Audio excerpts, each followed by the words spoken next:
Prétendant s'opposer fermement à la normalisation avec Israël, le régime algérien se retrouve aujourd'hui éclaboussé par un scandale qui remet en cause la cohérence de son discours officiel. Selon plusieurs sites spécialisés dans le suivi du trafic maritime, le navire Captain Christos aurait accosté pour la dernière fois au port de Béjaïa en Algérie le 11 avril, avant d'être repéré le 18 avril au port israélien d'Ashdod.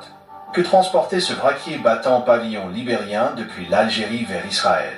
Cette question, posée publiquement par le journaliste algérien Walid Kebir sur X, ex-Twitter, relance le débat sur le double discours du régime algérien qui condamne officiellement toute forme de normalisation tout en entretenant, selon lui, des relations commerciales dissimulées avec l'État hébreu. Dans ses propos, le journaliste dénonce une trahison du discours officiel, soulignant que malgré les slogans de soutien à la Palestine, la réalité sur le terrain est tout autre. Il pointe notamment du doigt le silence des figures islamistes comme Abdelkader Bengrina, invité à appeler ses partisans à manifester contre ce qui s'apparente à une connivence dans l'ombre. Dans les médias officiels, les mots trahison et normalisation sont utilisés à volonté pour accuser les autres peuples et gouvernements.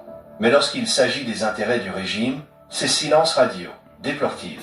L'auteur du livre Printemps du terrorisme en Algérie, témoignages et vérités choquantes des crimes du DRS multiplie les questions rhétoriques. Comment justifier ce trajet? Où sont les appels au boycott? La normalisation devient-elle acceptable quand elle est clandestine? Pour lui, cet épisode révèle une machine de propagande bien rodée, utilisée pour détourner l'attention des vraies crises. Répression des libertés, crise économique, gouvernance opaque.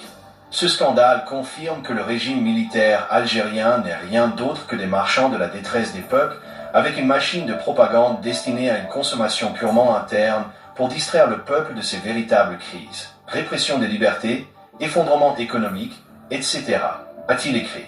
Et ce qui est ironique, c'est que ce même régime, qui prétend combattre la normalisation, n'a jamais osé appeler ses citoyens à manifester devant les ambassades étrangères, ni à revendiquer un boycott réel des intérêts partagés avec les pays qu'il critique en public, mais fréquente en secret. Le masque est tombé, a-t-il conclu.